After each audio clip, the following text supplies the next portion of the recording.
First of all, hello to everybody, all our Facebook friends out there and followers. I want to officially welcome you to our Alpha and Omega page. And it's kind of been a project that's been ongoing to kind of gap a bridge of source code, if you will, of Genesis, the book of Genesis, and this Apple age of technology that we literally see unfolding before our eyes. So that's kind of what this the podcast and the information that we have in our book, in my book, that's what we've got. And so that's kind of what we're going to be talking about. A little background on this. It's the podcast are based on two books that I've written. The first one is What is a Christian to Believe about Creation and the Flood. So I've been teaching apologetics, and apologetics is not apologizing. It's not a class on how to apologize. Apologetics literally is a Greek word, apologia, and you can find that in the Bible.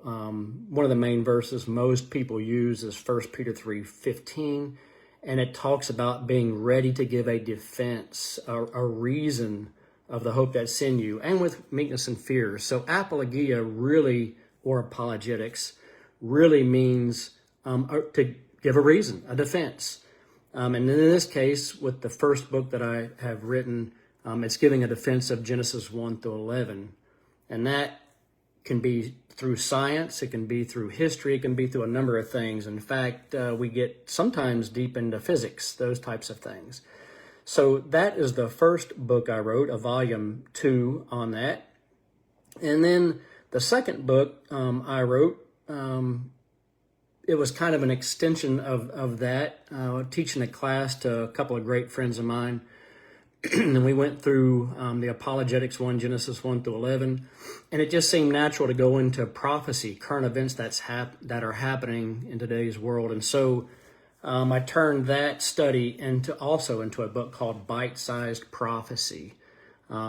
And bite, the word being spelled B-Y-T-E, like bits and bytes that you find in digital code and stuff. So a little play on words there with that book, Bite-Sized Prophecy. And the books currently are at the publishers, and I hope soon to be released. You can kind of see a picture of those on our Facebook page, on the Alpha and Omega Facebook page. But if you want to dive much, much deeper than just the podcast or these Q&As that we're going to be having about the podcast, certainly when those books are released, you're going to want to get your hands on those. But let me just say, don't want to call out any names, last names anyway, because I have not gotten permission to do this. But then from those two books, the podcast spun off, and that was kind of inspired by a friend a few months ago named Chuck, and I won't give Chuck's last name because I didn't have permission to use it. And then a good friend of mine named Johnny, who he probably wouldn't mind if I gave you his last name, but you can probably figure out who that is because he's actually watching. But nonetheless, these guys and a few other really good friends of mine encouraged me to do the podcast based of some sort. And so it just kind of seemed natural. Well, let's just do a podcast of these books. And because there's a lot of content, a lot of things that are current for today's world. So that's kind of how the podcast came about. Hopefully you have been able to check out episode 1 of the podcast and you found that interesting. The first podcast has to do episode 1 with the introduction of the Bite-Sized Prophecy book that has not been released, but soon to be released. And my goal through all this is just to help us understand how current events are rapidly shifting and how technology that we see out there today directly ties into prophecy that we clearly see laid out in Scripture. So it's kind of bridging a gap, if you will, on things happening in the world with prophecy, technology, a lot of things we see unfolding before our very eyes. In addition to that, I've posted something that I think I'm going to start calling companion notes. So when you watch a podcast, like episode 1 is out now, you can also follow along the companion notes, or I might post them shortly after to help give you a little bit more depth and understanding of the concept of each episode. And then we might do a Q&A from time to time. Don't know that it'll be every week, but we decided to do one this particular week, which is what this is, to help answer some questions. And so that's my intention here. I won't be able to answer every question immediately, but I promise I'll try to answer many questions that I can. I can't always follow it on the screen. My first time really doing a live broadcast, I'll figure that out eventually. But I do have some that have been submitted, and when others come in on the comments, perhaps later, whatever, or even future episodes, I might be able to answer those. So let's jump into the Q&A. Again, the Q&A has to do with the podcast, episode 1, the introduction of the book, Bite-Sized Prophecy. So hopefully you have been able to view that podcast, and eventually the book will be released for you if you choose to go that route and read that if you like to read. But question 1, what does Alpha and Omega even mean? So this was posed to me earlier this week, and Alpha and Omega simply means beginning to end. Think of it of the Bible like a massive bridge. Alpha and Omega are the first and the last letters in the Greek alphabet. And also Jesus is the one who starts the story, and Jesus is going to be the one who finishes the story, all right? So Alpha, Genesis means the book of beginnings. And Jesus is the Alpha and Omega. And to understand the chaos of today's world, sometimes we have to look back at some legal promises or covenants that God made right out of the gate. Very important for end-time prophecies. And then the Omega, or Revelation. It's a literal blueprint of how this current age that we're living in now is going to end. Literally, God's revelation to us through his prophet John, who was exiled to the island of Patmos. So that's what Alpha and Omega means. And the podcast and our Facebook page also is called Alpha and Omega, from the flood to the future. So you kind of see the ties there. The next question that I had received was about the Tower of Babel. What is the Tower of Babel? Why does it matter? In the podcast, it's referenced several times, so hopefully you caught that and maybe had the same question. Well, the Tower of Babel, in the beginning, in Genesis chapter 11, humanity tries to build this, or they tried to build a massive tower to reach to the heavens. Well, what was the purpose of that? What was their goal? Well, they wanted to be famous and totally independent of God. They wanted to be their own gods. So because of that, God stopped them, kind of gave a judgment of scattering, if you will. This was not too long after the flood judgment, where Noah and his family were saved through the flood. But this was a judgment of scattering, and God mixed up their languages because they were all unified and trying to become one and be their own gods. Well, then fast forward to today, the podcast discusses the digital Tower of Babel. So think of modern technology, AI, global internet, digital systems, as humanity's new way of trying to unify the world and ignore God's authority. And that's exactly some of the things we see unfolding today. The next question, question 3, is understanding the judgments. So there's 3 sets of what most people like to think of in the book of Revelation, and it describes the end of history happening sort of in 3 waves. You can think of it like that, like a telescope. So if you know the telescopes you see in pirate movies and they pull them out, they're usually 3 sections that when they can collapse back down. But think of it like a telescope, that one triggers the next. So what happens? This is a very simplified explanation. And excuse me, if you want a deeper explanation, definitely you'll have to get the book. It's touched on some in the podcast, but the book goes into this much deeper. But stage 1 are the seals, or what's known as the opening, mostly driven by human choices. It has war and famine, and it affects about 25% of the world. And then as you pull that telescope out a little further, one leads to the next. The next are the 7 trumpets, the warnings. it gets louder and more intense, and supernatural events that impact the environment. Much more impactful than the seal judgments, the first ones. And then you have the 7 bowls, and this is the finality. This is kind of rapid fire global judgments that happen at the very end.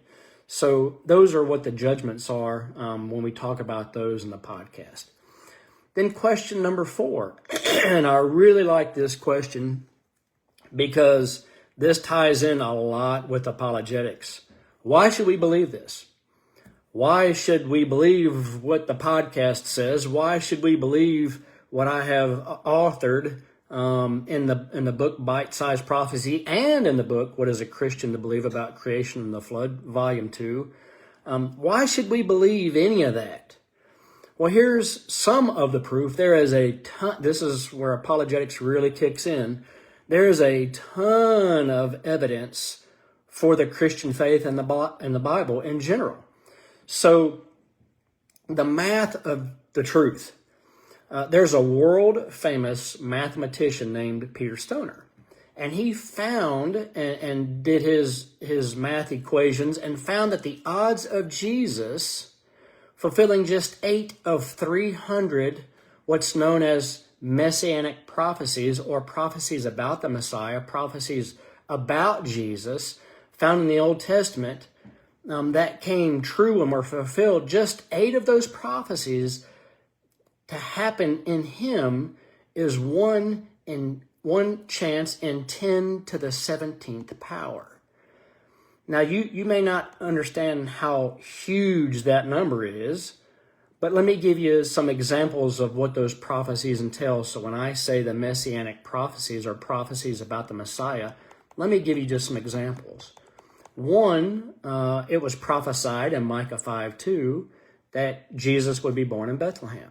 Well, this was fulfilled, and you can find it in Matthew 2:1.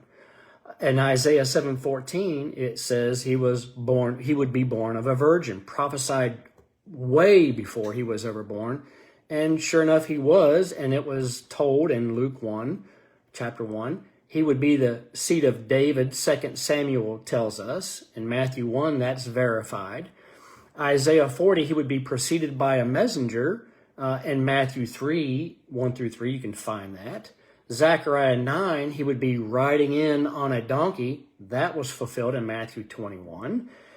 Psalm 41 says he'd be betrayed by a close friend. Of course, we all know Judas betrayed him. You can find that in Luke 22.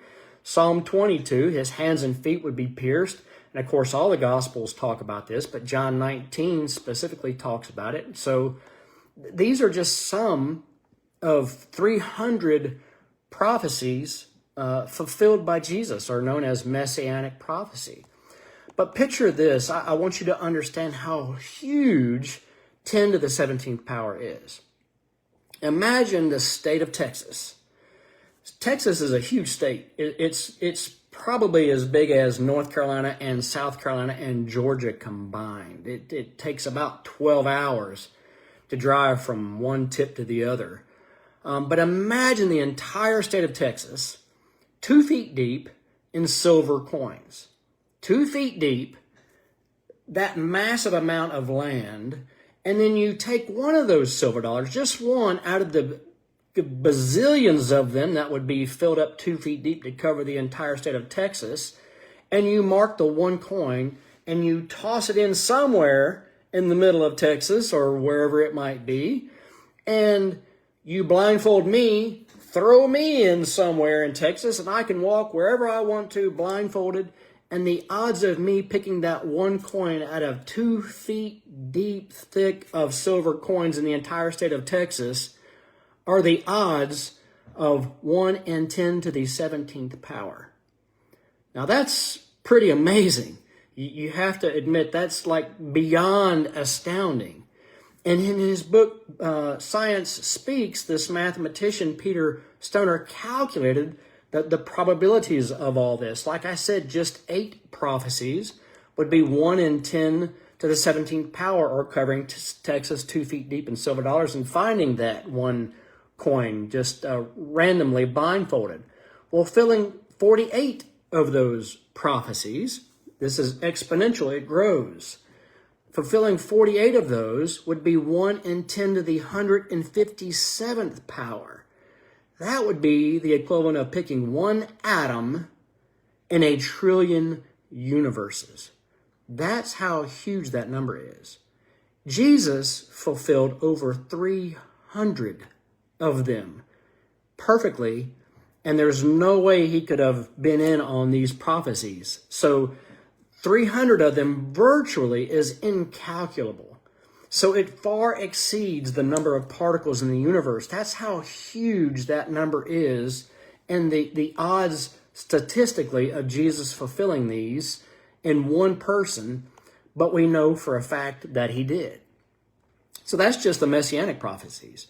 Then you have others like the Bible predicting the downfall of cities, ancient cities like Tyre and Babylon, with 100% accuracy, centuries before it ever happened. The rebirth of Israel, 1948, that happened. It was prophesied in the Old Testament. And another really interesting prophecy that was fulfilled we find in Daniel chapter 8. Now this one focuses on Persia and Greece and a terrifying figure who foreshadows the Antichrist. See, Daniel sees a battle between two animals, a ram with two horns and a male goat. And notably, the goat has one horn between its eyes. Well, the historical fulfillment of Daniel in chapter 8, the angel Gabriel explicitly names the players. Let me read some of these to you. So the ram literally is Medo-Persia. By the way, Daniel 8 explains what this vision is that he sees and who they are. The goat is Greece, and the notable horn turns out to be Alexander the Great. And then the broken horn would be Alexander's death. And at the height of his power, by the way, at age 32, Alexander died suddenly, and the great horn, we're told, was broken. And then the four horns that come up from that vision are the four generals. So Alexander had no heir. So his empire was split between his four generals, and I'm not going to try to pronounce all their names, but he had four generals, and they were split. So one of those four horns came a little horn, Daniel 8 tells us, and this was fulfilled by a Syrian king named Antiochus IV, Antiochus Epiphanes, around the year of 167 BC. So he fulfilled these promises about invading Jerusalem and stopping the daily sacrifices and those types of things. And then it mentions in Daniel 8:14 a period of 2,300 evenings and mornings until a sanctuary was cleansed. Historically, this lines up perfectly with the time between the start of Antiochus's persecution and the Maccabean, what's known as the Maccabean Revolt. So in this, what I'm getting at with Daniel 8 is God named the Medes and Persians and the Greeks by name 200 years before Alexander the Great was even born. So the point of all this, in me mentioning these things, is previous prophecies have been fulfilled astoundingly accurate. And the odds for these to happen are literally astronomical, meaning it's impossible for these prophecies to be coincidence or chance. And 85% of biblical prophecy has happened. So we can be 100% assured the ones that remain, like we're going to be talking about in viewing in Revelation and others, and showing how those are unfolding in today's world, they will in fact happen. Make no mistake, they will happen. And so those previous prophecies and the incredible statistics help to show that they are a fact and will be unfolding and are unfolding as we can see them. Question number 5. That was quite a long answer, but I just love that question, and I just love getting into the apologetics of it and explaining that, or the apologia, the defense. The counterfeit system. So things like AI and biometric IDs, they're not just cool gadgets. They're the building blocks of an iron system, a man-made version of a kingdom designed to mimic and eventually oppose God. So now the question was about the counterfeit system. So that's the start of my answer. And to understand that, we got to look at a famous dream, again recorded by the prophet Daniel in chapter 2. If you go back a few pages to chapter 2, Daniel's interpretation of a king Nebuchadnezzar's dream. So God gave this ancient king Nebuchadnezzar kind of like a movie trailer, if you will, in his dream of all the world's empires that would exist until the end of time. And in the dream, the king saw this massive statue of different types of metals. Again, you can read about this in Daniel 2. But each one represented a different kingdom. One was his vision was a head of gold, which indicated the Babylonian Empire. A chest of silver, which indicated the Medo-Persian Empire. A belly of bronze, which indicated the Greek Empire. And the legs of iron, which indicated the Roman Empire. And like we saw with prophecy being fulfilled, this vision didn't come to pass. I'm getting a note there, don't know what that was. But one remaining was the feet in Nebuchadnezzar's dream was made of iron and clay. So why iron? Well, in the Bible, iron represents power, a crushing, unbreakable, and cold. The first iron, ancient Rome, in Nebuchadnezzar's dream was known for its iron legions. They didn't just defeat enemies, they crushed them. Well, the second iron, the final system, the feet in this vision that we know of, the prophecy says at the very end of history, a revived version of this system returns. But this time it's a little bit different. It's mixed with clay. So let me make this iron and clay connection, because in the podcast, you'll hear me talk about the iron system. So this kind of helps you tie those together when you view the podcast if you haven't already. And if you have, this will maybe help a little bit. On the podcast, it refers to an iron system because today we are seeing a global power that's trying to build up like Rome was strong, but eventually it's going to struggle to hold together. So I'm proposing and saying it's very potential to be that the iron is going to be technology. That is the hard, cold, unbreakable part, that the algorithms, the AI, the digital tracking, that's coming and is already here, especially in some parts of the world. It's rigid. It doesn't care about your feelings. It only cares about code. And then the clay that's represented in Daniel's vision of the feet are people.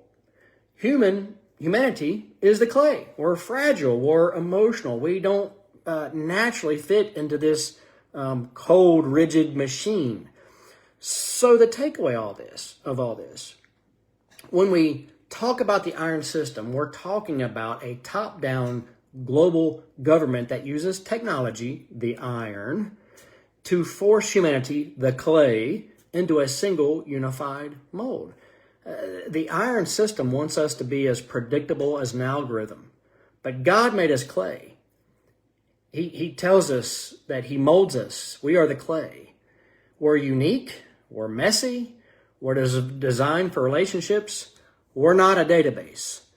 Okay, so hopefully answering some of these questions will give you some insight into the podcast. So I hope it's been a little bit helpful for following the podcast, episode 1. And if you haven't seen that podcast, certainly you can find it on our Alpha and Omega page. And I hope that you'll be able to do that. I don't know if there are any comments or questions. I'm trying to see if there are. Not sure if there are. If there are, and I just can't see your question, certainly leave a comment, and I'll try to answer that. I might simply say that's answered in the podcast, or that might be a future podcast that the answer will come for that. So having said that, I hope this has been beneficial to you. I hope it's given you some insight. Definitely check out the companion notes that supplement this.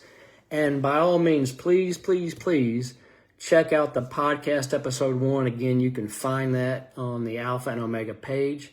I want to thank you for following our Facebook page and tuning into the first episode of the podcast. If you haven't now, check it out.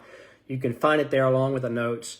And also, if you'd be so kind, just to give us a little support, maybe give this Q&A live event a share to somebody else that might find it useful, or however you can be supportive. We would greatly appreciate that, as we're just kind of getting this off the ground. But until next time, check the podcast out. Follow us on the Alpha and Omega page, and I hope this has been beneficial to you all. Thank you so much for joining. We'll see you soon.